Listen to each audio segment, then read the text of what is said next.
നമുക്ക് ഇന്നലത്തെ ബാക്കിയല്ലേ എന്ന് പറയാനുള്ളത്, അല്ലേ? ഭട്ടതിരി പറഞ്ഞതുപോലെ സ്വാമിയാർക്ക് 3 ജന്മങ്ങൾ കൂടി ഉണ്ടായിന്ന്, അപ്പോഴെല്ലാം മനുഷ്യജന്മത്തോടുകൂടി ഭട്ടതിരിയും ഉണ്ടായി എന്നും കേട്ടിരിക്കുന്നു. സ്വാമിയാർ 3-ാമത്തെ ജന്മത്തിൽ തുളസിയായിട്ട് ജനിച്ചത് ഒരു വിഷ്ണു ക്ഷേത്രത്തിലാണത്രേ. വിഷ്ണു ക്ഷേത്രത്തിലാണെങ്കിലോ ശ്രീകോവിലിൽ നിന്ന് തീർത്ഥമൊലിച്ചു വീഴുന്ന ഓവിങ്കലായിരുന്നു അത്രേ. ഒരു ദിവസം ശാന്തിക്കാരൻ കുളിച്ചു വന്ന് അഭിഷേകം കഴിഞ്ഞ് ചന്ദനവും പൂവും ചാർത്താനായി ഭാവിച്ചപ്പോൾ തുളസി കാണുന്നില്ല.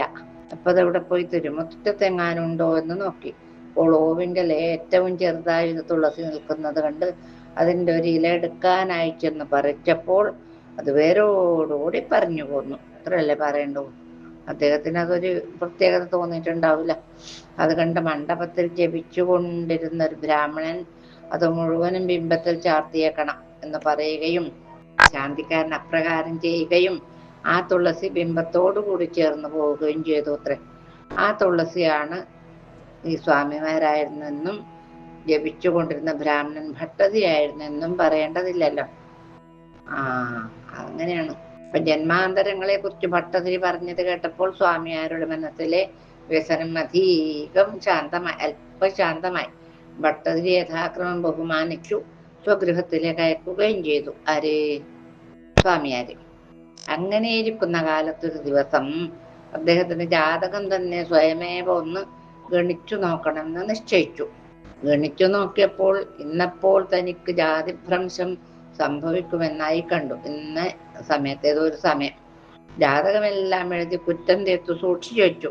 എങ്കിലും തനിക്ക് വരാനിരിക്കുന്ന അധപ്പതനത്തെ കുറിച്ച് ആരോടും അദ്ദേഹം പറഞ്ഞതുമില്ല. പറഞ്ഞിട്ട് വഷളാവാൻ കഴിയില്ലല്ലോ.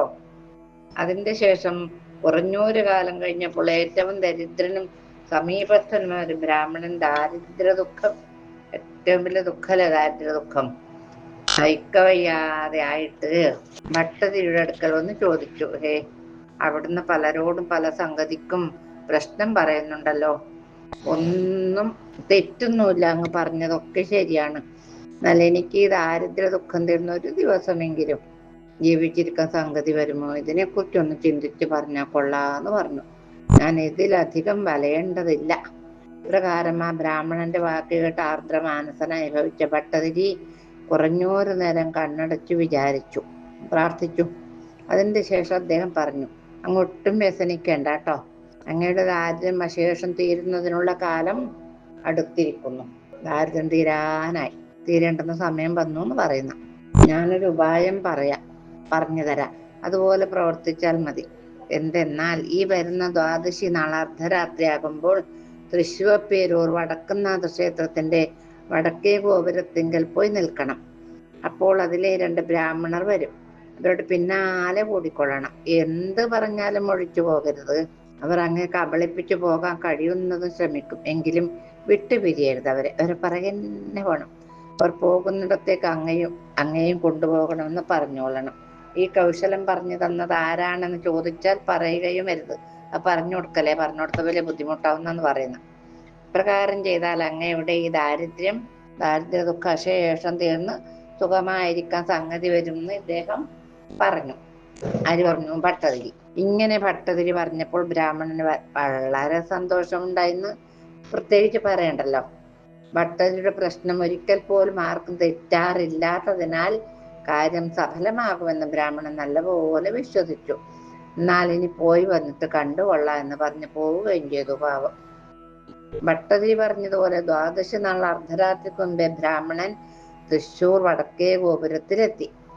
കുറച്ചു സമയം കഴിഞ്ഞപ്പോൾ അതാ അതിതേജോമയന്മാരായ 2 ബ്രാഹ്മണർ അതിലെ കടന്നു പോകുന്നു. ഇദ്ദേഹം അവരെ കണ്ടു. അവരുടെ പിന്നാലെ ചെന്നു. അവർ ഇദ്ദേഹത്തെ വിട്ടുപിരിയുന്നതിനെ പല വിധത്തിലും ഉപായങ്ങൾ നോക്കി. ഒന്നും ഫലിക്കയില്ലെന്ന് തീർച്ചയായപ്പോൾ അവർ ചോദിച്ചു, അങ്ങ് എവിടേക്കാണ് പുറപ്പെട്ടിരിക്കുന്നത്?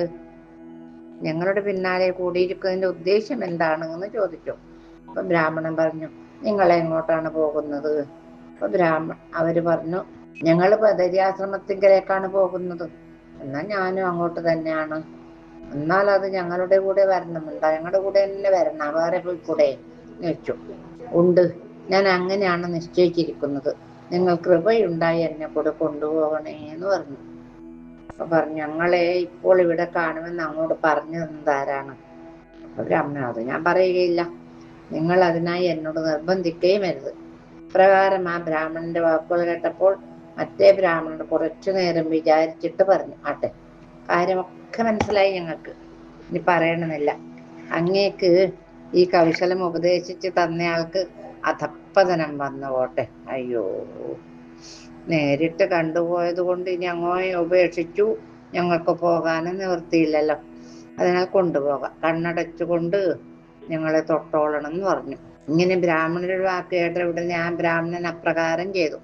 മാത്ര നേരം കഴിഞ്ഞപ്പോൾ കണ്ണു തുറന്നോളാൻ പറഞ്ഞു. കണ്ണു തുറന്നു നോക്കിയപ്പോഴല്ലേ കണ്ടത്, 3 പേരും പതഞ്ജാശ്രമത്ത് ഒരു ഗൃഹത്തിലെത്തിയിരിക്കുന്നു.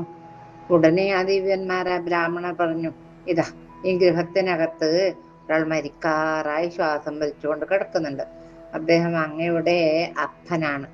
അങ്ങയുടെ ഒരു അപ്പൻ കാശിക്ക് പോയിട്ടുള്ളതായി ഓർക്കുന്നുണ്ടല്ലോ, അദ്ദേഹം തന്നെയാണിത്. അദ്ദേഹം ഗംഗാ സ്നാനം കഴിഞ്ഞ് ഓരോരോ സ്ഥലങ്ങളിൽ സഞ്ചരിച്ച് ക്രമേണ ഇവിടെ വന്നു ചേർന്നു. പിന്നെ വളരെ കാലമായി ഇവിടെ ശാന്തി കഴിച്ച് താമസിക്കായിരുന്നു അദ്ദേഹം. ഇപ്പോൾ അദ്ദേഹത്തിന്റെ മരണസമയം അടുത്തിരിക്കുന്നു. ഞങ്ങൾ അദ്ദേഹത്തെ കൊണ്ടുപോകാനായി വന്ന വിഷ്ണുദൂതന്മാരാണ്. അരനാഴികക്കകം ഞങ്ങൾ കൊണ്ടുപോകും. അതിനു മുമ്പേ കാണണമെങ്കിൽ കണ്ടോളണം. ഇങ്ങനെ ആ ബ്രാഹ്മണ വേഷം ധരിച്ചിരിക്കുന്ന വിഷ്ണുദൂതന്മാരുടെ വാക്ക് കേട്ട് ബ്രാഹ്മണൻ അകത്ത് കടന്നു നോക്കിയപ്പോൾ അവർ പറഞ്ഞതുപോലെ തന്നെ തന്റെ അപ്പനത ശ്വാസം വലിച്ചുകൊണ്ട് കിടക്കുന്നു. മരിക്കാറായി കിടക്കുന്ന ബ്രാഹ്മണന് ബോധം കിട്ടില്ല. അതിനാൽ തന്റെ പുത്രനെ കണ്ടപ്പോൾ ആൾ അറിയുകയും ചെയ്തു. ഏകാഗിയായി പരദേശത്ത് താമസിക്കുന്ന ഒരാൾ അത്യന്തം അവശതയിൽ കിടക്കുന്ന സമയം തന്റെ അടുത്ത അവകാശി ഒരാളെ വിചാരിച്ചിരിക്കാതെയാണ് കാണുന്നത്. പെട്ടെന്ന് എന്തായിരിക്കും സന്തോഷം അല്ലേ? ആ സന്തോഷം അളവില്ലാത്തതായിരിക്കണമെന്ന് നമുക്ക് പിന്നെ പ്രത്യേകിച്ച് പറയണ്ടല്ലോ നമ്മള്. ആ വൃദ്ധ ബ്രാഹ്മണൻ തന്റെ ഭ്രാതൃപുത്രനെ കണ്ട ഉടനെ താൻ വളരെ കാലമായി സംഖ്യയില്ലാതെ സമ്പാദിച്ചു ജാളികകളിലാക്കി കെട്ടിവെച്ചു പൂട്ടിയിരിക്കുന്ന പെട്ടിയുടെ താക്കോല് തലയണയുടെ താഴെ വെച്ചിരുന്ന എടുത്ത് കയ്യിൽ കൊടുത്തു. അരി കൊടുത്തു ഏട്ടന്റെ മകന്.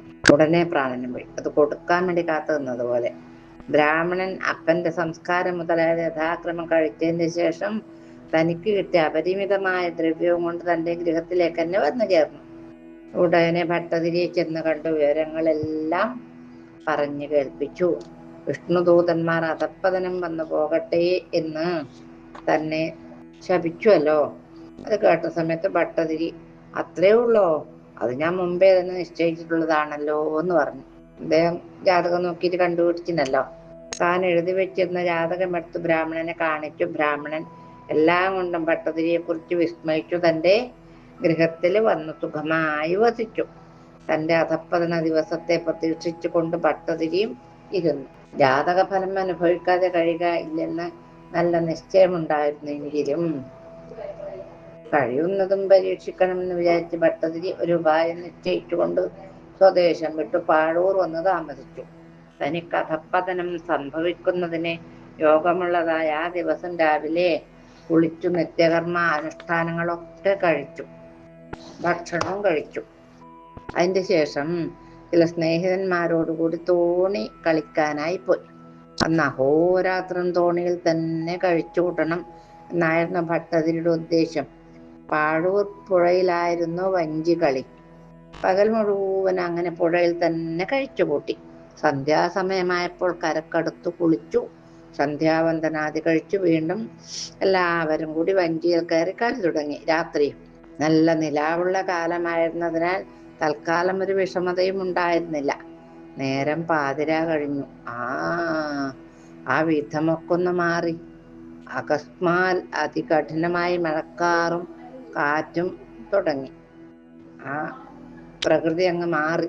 കാർമേഘങ്ങൾ ആ ചന്ദ്രമണ്ഡലം അശേഷം മുടപ്പെട്ടു. അപ്പം നിലാവില്ലാണ്ടായില്ലേ എന്നു മാത്രമോ അല്ല, അതിഘോരമായ അന്ധകാരം ലോകമാസകലം നിറയുകയും ചെയ്തു. വഞ്ചിയിലിരിക്കുന്നവർക്ക് തന്നെ പരസ്പരം കാണാൻ കഴിയാതായി തീർന്നു. ഉടനെ അതികേമമായി മഴയും തുടങ്ങി. പുഴയിൽ ഒഴുക്കും ഓളവും കലശലായി. വഞ്ചിയിൽ വെള്ളം നിറഞ്ഞു. ഇപ്പം മുങ്ങും ഇപ്പം മുങ്ങുന്നുള്ള വിധിക്കിലെത്തി. മരണഭയം നിമിത്തം എല്ലാവർക്കും വല്ല പ്രകാരവും ഒന്ന് കരക്കെത്തിയാ മതിയായിരുന്നു എന്ന് തോന്നി തുടങ്ങി. ഇരുട്ടുകൊണ്ട് കരയും കടവും കാണാനും പാടില്ല. ഒഴുക്കും മോളവും കൊണ്ട് ഊന്നിയാലും തുഴഞ്ഞാലും വഞ്ചി നേരെ പോന്നില്ല, എവിടെയോ പോന്നു. അകപ്പാടെ വലിയ കുഴപ്പത്തിലായി തീർന്നു എന്ന് പറഞ്ഞാൽ മതിയല്ലോ. എന്തിനു വളരെ പറയുന്നു. കുറച്ചു സമയം കഴിഞ്ഞപ്പോൾ ഒരുവിധം വഞ്ചി ഒരു കരയിൽ ചെന്നെടുത്തു എന്ന് പറഞ്ഞാൽ മതിയല്ലോ. കരക്കിറങ്ങിയ ഉടൻ എല്ലാവരും നനഞ്ഞൊലിച്ച് കിടുകിടാ വരച്ചുകൊണ്ട് അടുക്കലുള്ള ഓരോ ഗൃഹങ്ങളിലേക്ക് കയറിപ്പോയി. കൂട്ടുകാരെല്ലാം പിരിഞ്ഞു ഭട്ടതിരി തനിച്ചായി. കാറ്റും മഴയും കൊണ്ട് തണുപ്പ് സഹിക്ക വയ്യാതെ അദ്ദേഹം വിറച്ചുകൊണ്ടിരുട്ടത് തപ്പി തപ്പി പുറപ്പെട്ടു. തൽക്കാലമുണ്ടായ ഇടിമിന്നലിന്റെ പ്രകാശം കൊണ്ട് കാണപ്പെട്ടത് ഒരു വീടിന്റെ തിണ്ണയിൽ അങ്ങനെ ചെന്ന് കയറി അദ്ദേഹം. എന്നിട്ട് മുണ്ടും മറ്റും പിഴിഞ്ഞു തുവർത്തി കുറച്ചു സമയം അവിടെ ഇരുന്നു. അപ്പോൾ ഒരു ഇടിമിന്നൽ ഉണ്ടായതിനാൽ ആ ഇറയത്തൊരു കയറ്റുകട്ടിലും പായും തലയണയും ഇരിക്കുന്നതായിട്ട് കണ്ടു. പോരെ, ഇതാരുടെയെങ്കിലും ആകട്ടെ, എടുത്തു കിടക്കുക തന്നെ എന്ന് നിശ്ചയിച്ച ആ കട്ടിൽ കയറി കിടപ്പുമായി. അത്താഴമുണ്ണായിക കൊണ്ടും വഞ്ചികളിലുണ്ടായ അധ്വാന നിമിത്തവും ഭട്ടതിരി വളരെ ക്ഷീണിച്ചിരുന്നു. അതുകൊണ്ട് കിടന്നിട്ടില്ല, ഉറങ്ങുകയും ചെയ്തു. ഭട്ടതിരി കിടന്നതായ ആ കട്ടിലും പായും വീട്ടുടമസ്ഥൻ്റെതായിരുന്നു എന്ന് പ്രത്യേകം പറയണ്ടല്ല. അവനൊരു മദ്യപനായിരുന്നതിനാൽ ഭാര്യയോട് കലഹിച്ചെന്ന് എവിടെയോ പോയിരുന്നു. അതിനാലാണ് കേട്ടോ അത് ഒഴിവായിരുന്നത് ആ കട്ടില്. ഭട്ടതി ഉറക്കമായി കുറച്ചു സമയം കഴിഞ്ഞപ്പോൾ മഴ മാറി. മുമ്പിലത്തെ പോലെ നിലാവും തെളിഞ്ഞു. ആ സമയം ഒരു സ്ത്രീ പുരയുടെ വാതിൽ തുറന്നു. മൂത്രശങ്കക്കോ മറ്റോന്നറിയില്ല. പണ്ടൊന്നും അകത്ത് കക്കൂസും കുളിമുറി ഒന്നുമില്ലല്ലോ. മൂത്രയിക്കണമെന്ന് തോന്നിയിട്ടുണ്ടാവും. മഴക്കാലാകുമ്പോ അപ്പാപ്പഴേ കൊണ്ടേ പുറത്തിറങ്ങി. അപ്പോൾ കട്ടിലൊരാൾ കിടക്കുന്നത് കണ്ടു. അത് തന്റെ ഭർത്താവാണെന്നും തിരികെ വന്നപ്പോൾ രാത്രി അധികമായതിനാൽ വിളിക്കണ്ട എന്ന് വിചാരിച്ചിട്ട് കയറി കിടന്നതാണെന്നും വിചാരിച്ച് ആ സ്ത്രീയും ഇദ്ദേഹത്തിന്റെ കൂടെ പോയി കിടന്നു. സ്ത്രീ വീട്ടുടമസ്ഥന്റെ ഭാര്യയായിരുന്നു എന്നുള്ളത് പിന്നെ പറയേണ്ടതില്ലല്ലോ. നനഞ്ഞു ബുദ്ധിമുട്ടി ഈറനോടുകൂടി പുതക്കാനൊന്നുമില്ല. അങ്ങനെ വിറച്ചുകൊണ്ട് കിടന്നിരുന്ന ഭട്ടതിരിക്ക് ഇവളുടെ സഹശയനം ഏറ്റവും സുഖകരമായി ഭവിച്ചു. തൽക്കാലം തന്റെ നിശ്ചയങ്ങളെ കുറിച്ചൊന്നും ഓർമ്മയുണ്ടായതുമില്ല. കിം ബഹുന ഭട്ടതിരി തൽക്കാലത്തേക്ക് ആ സ്ത്രീയെ ഭാര്യയായി സ്വീകരിക്കുകയും ചെയ്തു. പ്രായസമാപന്ന വിപത്തികാലേ ധിയോപി പുംസാം മലിനാ ഭവന്തി എന്നുണ്ടല്ലോ. അങ്ങനെയായി ഇദ്ദേഹം.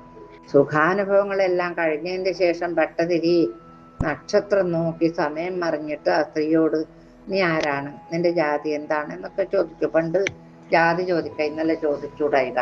ശബ്ദം കേട്ടപ്പോഴേ ആൾ മാറിയാണെന്ന് അവൾക്ക് മനസ്സിലായുള്ളൂ. ഉടനെ പരിഭ്രമിച്ചെണീറ്റ് വന്ദിച്ച് അടുക്കൽ നിന്നുകൊണ്ട് ലജ്ജാവനമ്രമുഖിയായി മന്ദമാകും വണ്ണം അവൾ പറഞ്ഞു, അടിയൻ കണിയാട്ടിയാണ്. ആളറിയാതെ ചെയ്തു പോയ അപരാധത്തെ തിരുമേനി ക്ഷമിക്കണേന്ന് പറഞ്ഞു. ഇത് കേട്ടപ്പോഴേ ഭട്ടതിരിക്ക് തന്റെ സ്ഥിതിയെക്കുറിച്ച് വന്നുള്ളൂ. ലിഖിതമത്തിലാടേ പ്രോച്ചിതും സമർത്ഥ എന്ന് വിചാരിച്ച് ധൈര്യത്തോടുകൂടി അദ്ദേഹം പറഞ്ഞു, ആട്ടെ, നീ ഇതുകൊണ്ടൊട്ടും പരിഭ്രമിക്കുകയും വ്യസനിക്കുകയും വേണ്ട. ഇതൊരു ഈശ്വര വിദ്യയാണ്. നീ ഇപ്പോൾ എങ്കിൽ നിന്നും ഗർഭം ധരിച്ചിരിക്കുന്നു. അതിയോഗ്യനായ ഒരു പുത്രൻ നിനക്ക് ജനിക്കും. അവൻ നിമിത്തം നിനക്കും നിന്റെ കുടുംബത്തിന് ഏറ്റവും അഭ്യുദയവും സിദ്ധിക്കും. അരുണോദയമായിരിക്കുന്നു കേട്ടോ. ഞാനിനി ഇവിടെ താമസിക്കുന്നില്ല. ഈശ്വരേച്ഛയുണ്ടെങ്കിൽ ഇനി ഒരു കാലത്ത് ഞാൻ ഇവിടെ വന്ന് കണ്ടുകൊള്ളാം എന്നും താൻ ആരാണെന്നുള്ള വിവരവും പറഞ്ഞതിന് ശേഷം വെളുപ്പാങ്കാലത്ത് തന്നെ ഭട്ടതിരി അവിടെ നിന്ന് പോവുകയും ചെയ്തു. അപ്പൊ നമുക്ക് ഇന്നത്തെ ഭാഗം ഇവിടെ സമർപ്പിക്കാമെന്ന് തോന്നുന്നു. കുറേ ഉണ്ട്, കുറേ ഉണ്ട്. ഓരോരു ഒന്നോ രണ്ടോ ഖണ്ഡികയായിട്ട് പറയാനേ പറ്റുള്ളൂ. ഇത് 2-3 ദിവസം കൊണ്ട് അത് പറഞ്ഞു തീർത്തിട്ട് നമുക്ക് വില്വമംഗലം സ്വാമിയുടെ അടുത്തേക്ക് പോവാം. ഈ കഥയുടെ ബാക്കി ഭാഗം പറയാം. ഇന്നത്തെ ഭാഗം ഭഗവത്പാദങ്ങൾ സമർപ്പിച്ച് കായേന വാചാ മനസേന്ദ്രിയർവാ ബുദ്ധ്യാത്മനാ വാ പ്രകൃതേ സ്വഭാവകരോമി യദ്യൽ സകലം പരസ്മൈ നാരായണായേതി സമർപ്പയാമി.